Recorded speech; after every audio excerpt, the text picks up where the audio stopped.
Money Radio for a really great future. We're talking real money.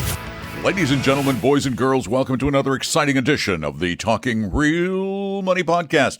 By the way, this one comes to you almost live, but not really, from the Apello Wealth Studios in Bellevue, Washington. Oh, wait. Studios? This is about a studio. 100-foot, square foot of something. Is this even 100? Probably I don't less. think it's 100. I think, last time you and I were this close, well, we probably shouldn't talk about that. So this is about prison cell size, so it's very similar to where we were. That's it. Yeah. Except you had yours on one side, I had mine the other. Anyway, so yeah, it's very tight. Very tight. I just want to make it real clear that we joke once in a while. No, we have never served time in Never prison. Convicted. That's the proper And term. Honest to God, we're not lovers. I know that when I say to people, I was talking to my partner, they go, you have one of those partners. No, I don't. I do, but it's Debbie. It's not Tom. I have a partner named Don. And another partner named Don. It's kind of a weird situation if you really think it through. I think I probably blew up the headphones with the laugh. By the way, the two Dons in my life have never seen the Dawn. That's the thing I find fascinating. And you made me get up again early this morning to come in. And I wanted to just sleep in. I'm sorry. You get the rest of the week off. Anyway, welcome to the Talking Real Money podcast. Quickly becoming all podcast all the time because we're killing off the radio show. We've killed off the radio show. I think by now we probably killed it off. But we're still here to talk about important money stuff. And usually we talk about investing, planning for retirement. But every now and again we try to talk about things that affect people who aren't getting ready to retire, who are really just getting out into the workforce, like your kids or your grandkids. And while liberal arts graduates will argue with me, and they will, yeah, there was a recent article from CNBC that trusted source that we never miss. It showed it had a list of the 4 college majors that led to the lowest median incomes. That's the income between the high and the low, the real number, not the average, but the real in between. And led to the what? Led to the lowest income. Yeah, okay. And one of them was not drum major either. Just want to make sure of that, right? That's not a degree. Oh, okay. Just checking. You said majors. I want to make sure the drum major. Okay, sure. It was a joke. You said I wasn't going to be on today, but you could see I'm still on. He needs a nap. I do need a nap, but I'm still here, man. So there you go. Okay. This was really interesting. Yeah. And I just want to kind of go through the list, and then we can talk about the whys and wherefores, okay? So this is what you're really telling people is don't send your kids or grandkids to go get this major. Don't study these things. If money's important. And by the way, the first one is not liberal arts. It's science. Okay. Pharmacy. But what they're talking about is not going to the next level, the grad school for pharmacists. This is people that just end up with a bachelor's right, who science. end up as pharmacy techs. Okay. You got to go further to get your pharmacy. They're just dividing these pills over here and those pills over there, or they're working for organizations south of the border that are selling stuff here, etc. Right. You got it. No. Sorry, I guess if they like it south of the border. Pharmacy people, pharmacy grads, their median income, this is the in-between number. Yeah. $40,000 a year. You don't live in Seattle with that. Not well. You hardly live in Florida, and it's a lot cheaper there. Yeah. Then, of course, you don't care about money if you pursue this degree. That's in theology. Yeah, I mean, you've got a higher calling. You do care about money. I'm joking. No, you got a higher calling. I mean, at the end of the day, right? You're not money oriented. It's not money centric. $41,600. Wow, that's social services. Now, a lot of people go into this because they want to help others. Sure. And I don't mean this pejoratively, but this is a career that is pursued a lot by women. It really is. It is. Social They're services. more caring. Than they are. So we'll give them that. Yeah. It's the mom thing. Sure. Come on. I mean, it's in the genes.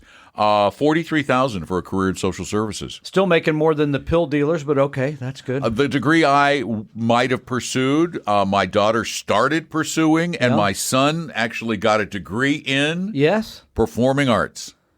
Which is a tough go. I mean, you could either be Tom Hanks or Tom Nobody. That's right. You could, there's a lot of people at the other end. And that's why the median income, Tom Hanks is at one end. Yeah, kind of, those guys. And then at the other end are people like my son, who have a degree in it, but don't make anything in he it. hasn't been making income. Performing arts, $44,000 is the median. That's, Again, another career that I know for a fact is pursued primarily by women because my daughter has a degree in this. And she'd be good at, she just needs to get that gig if she's going after it. Because here's the thing. We're talking about bachelor's degrees.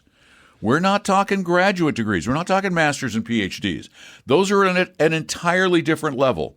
We're talking about just the bachelor's. General education, $45,000 a year. Wow. We underpay teachers. Of course. Early childhood education is next, about the same. Elementary education is next. Look at this. Number 5, 6, and 7 are all education at the low end, $45,000. Which is sad because these are the people that are going to impact the future because they're working with, your kids and grandkids. Yeah, that's horrible. And then, ladies and gentlemen, that brings us to number 8, Tom's degree. Which is what? Liberal arts. You were a liberal arts. That is true. Yes. History, American studies with a minor in econ. Oh, wait. You did. Econ's not liberal arts, really. Yeah. Well, it's kind of hard science, but it was a minor, so it doesn't really count. Yeah, it doesn't. Liberal arts, $45,000. Well, I have to say you are certainly at the top end. Yeah, I think I've reached the cap for any sort of cap on that business. But, here, liberal arts it makes you a well-rounded, well-read. Wait, what are you saying about my form here? Well-rounded? That kind of hurts. Oh, gosh. It's really stretching for the jokes today, folks. Well, I'm coming off retire meet. I'm still on a roll. Retire meet. Or not, I guess. So. I'm not, this is no criticism of liberal arts degrees. I love the liberal arts. I love literature and history and all of these things. That's true. I do, and I think having that degree makes you a very well-rounded person. It makes you fun to talk with. But in terms of getting a job, you would not have done as well as you have done if you pursued a job in history, for example. Well, I would have, as you pointed out at the beginning, had to go on to get a master's, PhD, because or something. If you have to teach. If you have a BA in history, there's not that much. Is there a job? Not really. Not I know my brother had a BA in anthropology. Unless you're going to go out in the wilds of Africa, he had to get his master's and his right. PhD before he made terrible money. Yeah, right. No, and there's very few jobs. Right. He was doing a little adjunct professoring. Right. So then we finally get to another hard sciences degree. Please. Biology, $45,000. Okay. I don't know what you do in biology. I have no idea either. I'm sure someone will write us and tell us, This is a big career choice in Central Florida. We have the Rosen School at the University of Central Florida, the Rosen School of Hospitality. Yeah, you could see how that, when you look at the whole industry, that people don't make very much. Now, I have some bad news for your daughter with her incredibly expensive college education. Yes. That she's just starting. She's not going to get a degree in hospitality. She really should. Well, guess what? People in hospitality make about $45,000 a year. Yeah, and how much in people with a BA or BS in psychology? How much? $45,000 a year.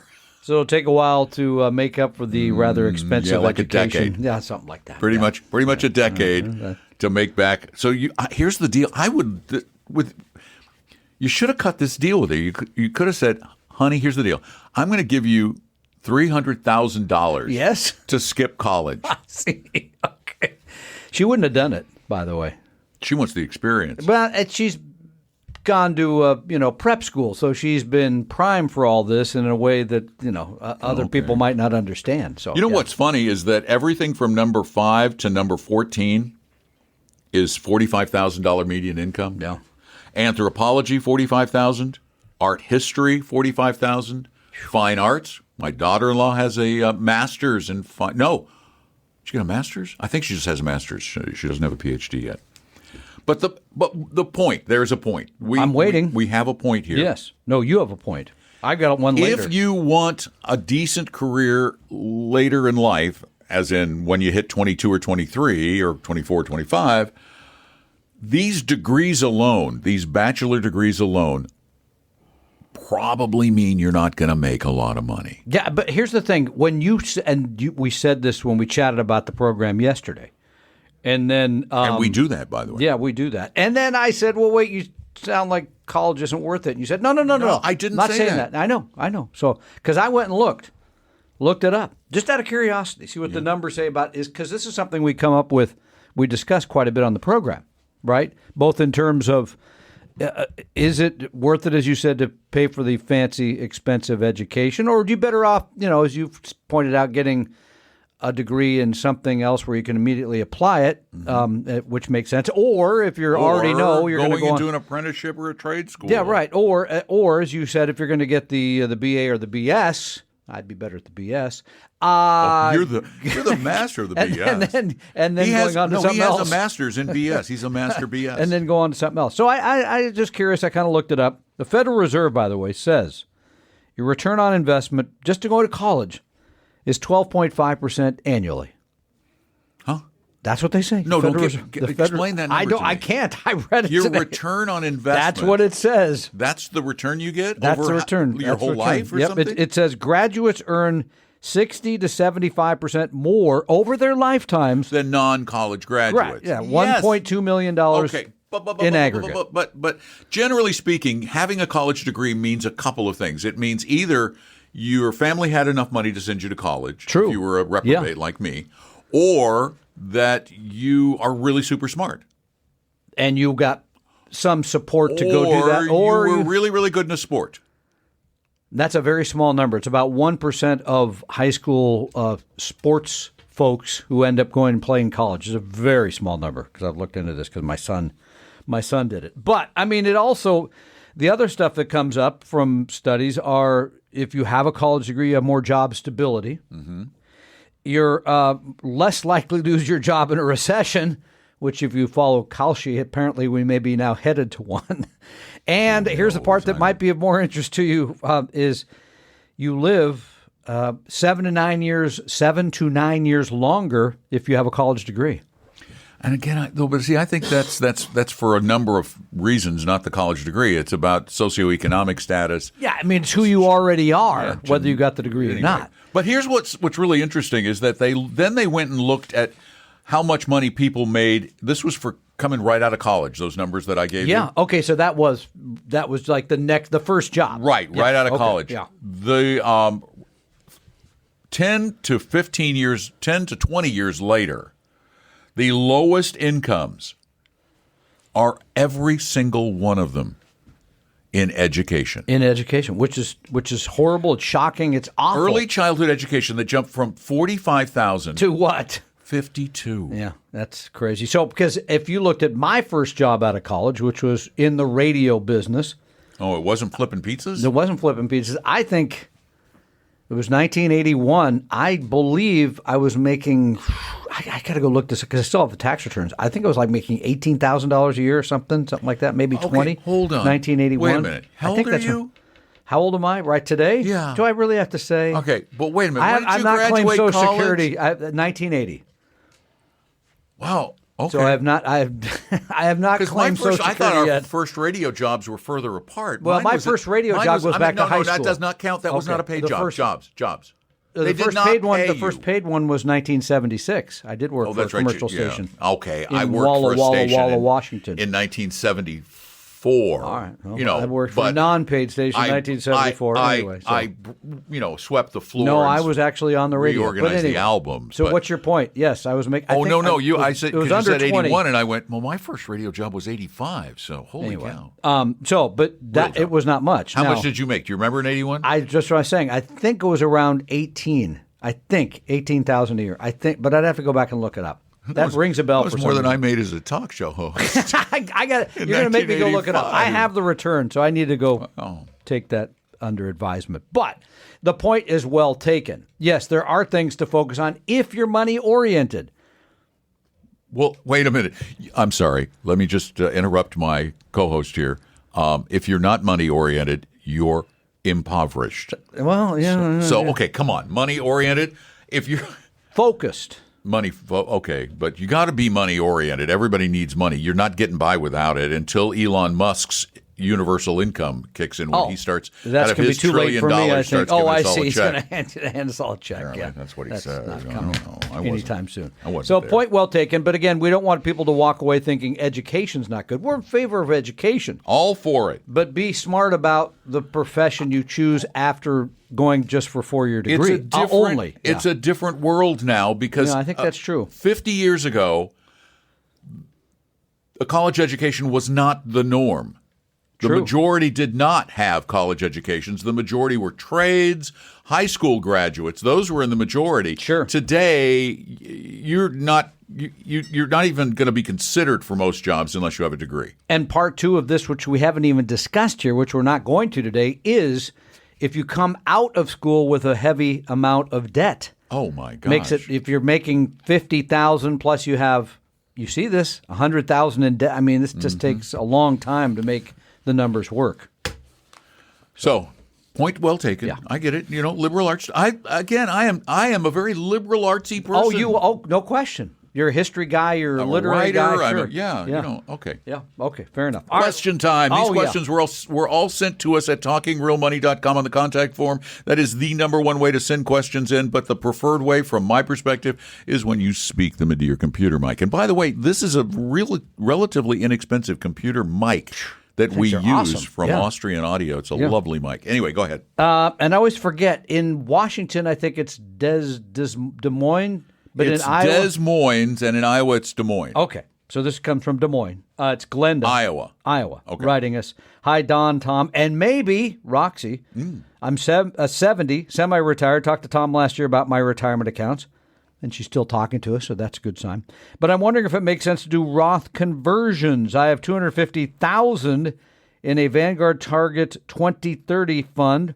$12,000 in a Roth entirely in Dimensional and Avanta stock funds, and $30,000 in a high-yield savings account. I'm in the 12% tax bracket and don't do a thing. She said anyway, she's not moving up. Even when she starts taking RMD, it's going to be in 12%. Is there any benefit to converting any of the Roth, the IRA funds to a Roth? Thanks so much. Love the show. Appreciate the conversation with Tom. Glenda. Problem with this whole conversation about Roth conversions is it requires knowledge of something we cannot know, and that's the future of tax rates, really. It's the future not only of your tax rate, but of tax rates. You're not likely to be, unless the government changes the rules, in a much higher tax rate than you are now. Good point. Yeah. So the Roth thing is really about tax advantages. Yeah, I mean, there's a whole bunch of other numbers to know here. I don't see a good reason not to do a few. You could do a little bit before your required minimum distributions, which are coming up within a couple of years here. So that's one thing. Number two, you got to make sure you have the cash to pay it. Number three, you would never want to bounce brackets. You wouldn't want to go higher than the 12 because now so it requires tax planning. Exactly. So it's as you said. It depends, right? So it might, and I would Please only don't do make it. the joke again. I'm not going to. I would only. They laughed at retirement. They did laugh at because it was a bunch of old people, and they were checking to make sure they weren't wearing them titter, at the time. And you didn't have to tell them to laugh, because you did on another joke. I did. You had to turn his mic back on. I went, that's a joke, folks. That was a joke. So Tom made a joke. So okay, yeah. If you want to be polite, you laugh, which some of them did. So yeah, I mean, I would do it very carefully. I would only do it year by year. So don't say I'm going to do this 3 years in a row. And I would never break up to the next, push yourself up to the higher bracket. You wouldn't want to do that. No, because breaking up to the higher bracket is hard to do. Neil Sedaka just passed away. All right. The calls, the lines, the notes, the whatever they are. Letters continue. John from Hayden, Colorado. Do you know Hayden, Colorado? I do know Hayden, Colorado. It's really close to Steamboat Springs, where I went to high school. Okay. I had never heard of it, so I was surprised. Yeah. He writes, thanks for the show. Listen to the podcast every day. Every day. I contribute to a 529 for my granddaughter, who is 2. Wow. I have not heard you discuss the Trump accounts. Is this a viable option to contribute for my granddaughter's future? The what accounts? Trump accounts. The what accounts? There's no other name. I need another name. I'm sorry. Yeah, you got to come up with something. Something else will be there. There was some further IRS disclosure about this, I think, and they said you still have like 17 years to collect the money from the government, or some long period of time. All the way. Oh, really? They're not paying it all at once. They're not. Apparently, they're running a little light. So there's going to be a period of time where they could They can get it. Again, Trump accounts are sort of something out there on the periphery. It's not going to be a topic we discuss. But if you had the option between that and the 529, I'd do the 529 in a heartbeat. For two reasons. Number one, we believe in education, despite what you might have heard earlier. Number two, I still believe in education. But number two is that money in the 529, if you like, and by the way, you could just do it this way anyway, could just go into a Roth later. You never have to spend it on. You don't have to spend it on education. That a Roth is better than the Trump account because a Trump account is tax deferred. A Roth is tax free. Right. Totally different things, and yet they get inflated. And the 529 is tax free for retirement. So you got a double potential tax free benefit from the 529, and the Trump account gives you none of those. I don't even understand why the Trump account exists. Because it's $1,000 free dollars from the government. That's what was the point? Because I'm not going to say. All right. Anyway. Yeah, you know what the point is. I do. Though. Yeah. We all yes. do. And I know. Please don't give us a 1-star review. Oh, you know, they will. Deep down in your heart, you know the same thing we're thinking. Come on. In deep down, you go, oh, come on. Little pandering. Come on. In your heart, you know they're right. All right. Orlando, Florida. Jim writes us, while I understand they're a bad idea for most active younger investors, I'm wondering what your thoughts are on using such funds as JEPI. I think we talked about JEPI once. These are covered call funds. That's right. And RSPA. I believe we've discussed this stuff well into retirement. On the surface, with a realistic time horizon of 15 to 20 years, it seems better to start receiving a monthly income rather than being concerned about long-term growth. Both these funds are relatively low cost, 30 to 40 basis points, and appear to provide fairly consistent distributions. The upside is definitely limited, but at my age, I question the importance versus the ongoing opportunity for meeting income without touching the investment yourself. Your thoughts. What do you think? Well, the first one, the JP Morgan, that's a premium income fund. That is a covered call writing fund. Yeah. So we're not going to favor that. Well, no, here's the problem. And I really want to talk about the problems with both because and this is what we tend to do. We get caught up in what is the income from our investment portfolio. If you buy this, it's like building a portfolio of stocks and bonds because that's it. That's what you own is stocks. Yep. And you're generating income from those stocks. So you haven't lost the risk of those stocks. You still have the risk of a major crash in the stock market. You will suffer a very high degree of volatility in a downturn in the stock market, just like you will with a balanced stock and bond portfolio.